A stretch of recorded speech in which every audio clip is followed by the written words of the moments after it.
Le centre de traitement de la biomasse à Montérégie est en fonction depuis une vingtaine d'années. Donc, c'est un centre qui traite des matières organiques dans un procédé de traitement des eaux forte charge. Donc, à l'origine, les gens payaient pour amener les matières chez nous. On devait être payé pour disposer de la fraction solide.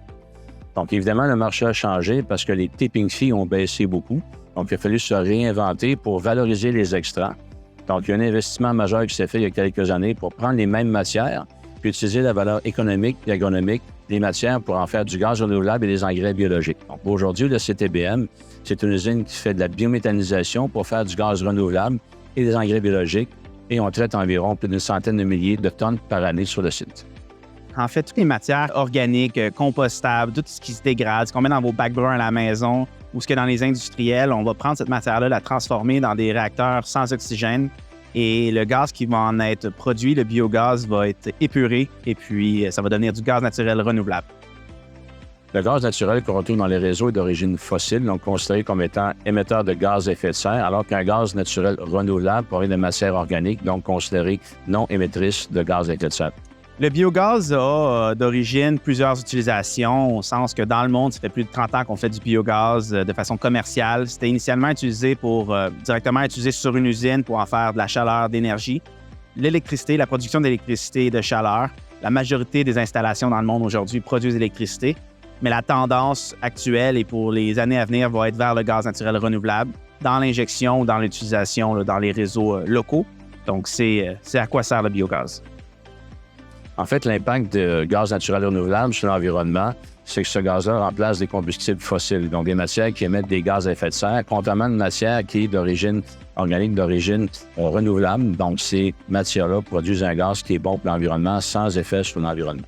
La biométhanisation a plusieurs bienfaits environnementaux, sociaux et économiques. D'entrée de jeu, c'est une filière qui amène énormément d'investissements en infrastructures, en capitaux, donc qui crée énormément d'emplois indirects et directs. Pour les années à venir, c'est une filière qu'on croit définitivement croissante. Donc, au niveau économique, c'est sa principale apport.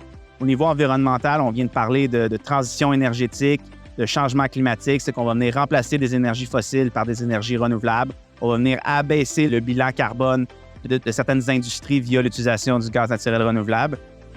Les matières qui sont transformées chez nous, la fraction solide est compostée et séchée pour être hygiénisée.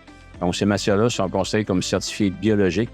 Donc, ces engrais-là sont appliqués sur des petites cultures, par exemple des cultures de petits fruits, remplacent des engrais industriels qui sont des émetteurs de gaz à effet de serre. Donc, il y en a une valeur économique, une valeur agronomique, une réduction de gaz à effet de serre avec les engrais biologiques. Je crois que la filière du biogaz a plusieurs avantages. Donc, entre autres, récupérer les matières organiques pour les transformer en énergie à valeur ajoutée, remplacer les combustibles fossiles et surtout, c'est une filière qui est en émergence au Canada, qui va nous permettre de développer des connaissances, du savoir-faire et exporter éventuellement nos technologies et nos compétences. Le CTBM, c'est une usine qui est quand même pionnière dans son industrie. Ça fait plus de 20 ans qu'il gère des résidus organiques au niveau du traitement d'eau. La communauté, c'est important. Les gens doivent partager l'information, le savoir pour pouvoir développer leurs projets, éviter certains enjeux ou certains problèmes que d'autres ont eus. N'importe qui a des matières sur la rive sud de Montréal qui cherche une place autre que l'enfouissement ou une meilleure valorisation peut venir au CTBM. Nous aussi, on vous encourage à venir voir l'équipe de Carbonex, mon équipe, mes ingénieurs, pour développer et faire avancer vos projets de GNR au sens large. Je crois qu'un conseil qu'on peut donner à une entreprise ou une personne à développer la filière du biogaz, c'est de s'entourer de gens compétents. C'est très multidisciplinaire. C'est important aussi de bien financer les projets parce que c'est très dispendieux.